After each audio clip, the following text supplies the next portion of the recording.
how we're doing out here, right? Where we going, man? Where we going? Well, my surf fishing friends, we are not out in the surf this week. It's been crazy with the wind blowing at least 15 miles an hour.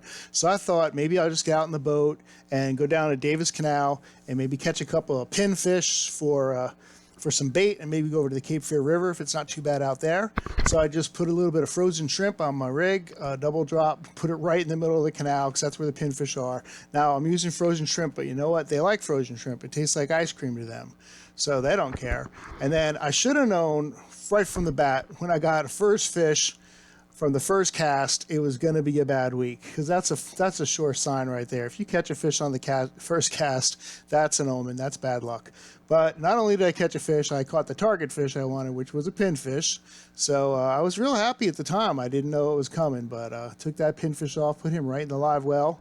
And then the second fish, croaker, good for nothing. The sharks don't even like croaker, so he went back in the canal. Now, right about that time, the wind starts kicking up, and here goes my hat right into the canal. Omen number 2. I should have known it. So anyway, I used the net, scooped my hat back out, and put it back on my head. You know what? It didn't feel too bad. It was wet, but it's been so hot lately, it's crazy. So now I headed over to the Cape Fear. Got the big tankers going by, but you can see those waves. I was rocking like crazy. The anchor was hardly holding me in place. So I couldn't see any Spanish mackerel. The week before there had been some out there. I couldn't see any fish jumping, so I just thought, all right, let's just try these pinfish. I also had these finger mullet. I was like, let me just throw a couple of these on like a 5/0 hook. Let's see if I can't just catch a shark, right? Like catch something. So I got them on there, and I put the little tie on just to hold it in place, but I do put it through the eye of the hook, so when I pull it up, I keep the plastic in the boat, not in the ocean. And sure enough, I got a shark right away. But you know what? Baby shark. Yeah, the little dogfish were all over the place. Actually, if you look, you can see right there are 2 other dogfish in the water following the one up. So I don't know if they were trying to get the leftover bait or they were trying to eat him. I don't know, but I got him off the hook. But I caught like 3 or 4 of these, and then I was just like, I can't even get a big fish.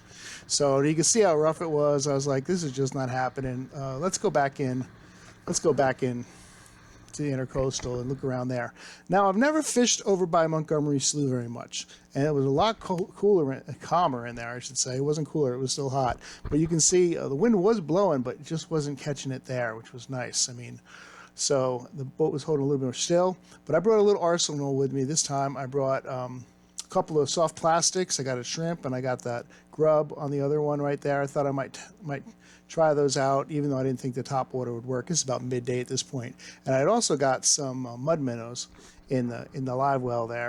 So I was going to try that on a Carolina rig. And of course, I brought some frozen shrimp, ice cream bait, just to see if anything would bite that. I'm going to just try all 4 of these rigs and just see what I can get, because I've never really fished in this area. I did see some fish jumping, which I thought might have been blues, and I could see some fish playing around the side. And I think I was right about the blues, because the first mud minnow I put in on the Carolina rig, they bit the line right off. So I think that might have been the case. Meanwhile, the shrimp, yeah, well, does what it always does, croaker. So I should have known better than to even be messing with that. I should have just been paying attention to what was going on with the mud minnows, because it was one after another of the croakers. I mean, this wasn't a bad sized croaker, but I just kind of gave up on them after a while and just put that rod away and focused in on my mud minnows. Now here I got one. I'm pulling them right up to the surface, and it was a decent sized fish. And of course, right there, the one that got away. Can you believe it? So I was a little bent about that. But then I got another one right after that, kind of casting over the side. I told you I saw some stuff over there. I thought it was reds, and it turns out this was a redfish. So this was the big fish of the day right here. This is the monster. This puppy drum's not even a puppy.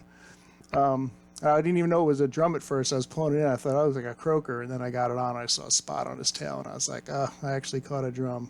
But obviously not inside the slot, not quite 18 inches there, right? Definitely not 28. So he went back in the canal, back in Montgomery Slough there. And I wanted to go up a little higher. Actually, I'm pointing right there towards the point. I wanted to go up towards the end there, and it was about 5 feet of water I was, but as I got closer, it got down to like a foot of water, and I was like, can't do that. So anyway, that stopped my fishing for the day. Sometimes the bait gets the fish. Sometimes the fish get the bait. That's fishing.